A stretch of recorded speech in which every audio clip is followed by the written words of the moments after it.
This is how to fix the error code E9276 on your Worcester Bosch boiler. If it's displaying an error code, it simply means there's something wrong with your boiler.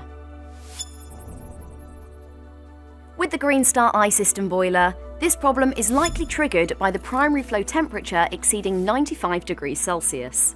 First, let's check the water pressure in your boiler. We're looking for this to be between 1 and 1.5 bar. Click on the first link below to find out how to top up the water on your specific boiler. Now let's try resetting your boiler.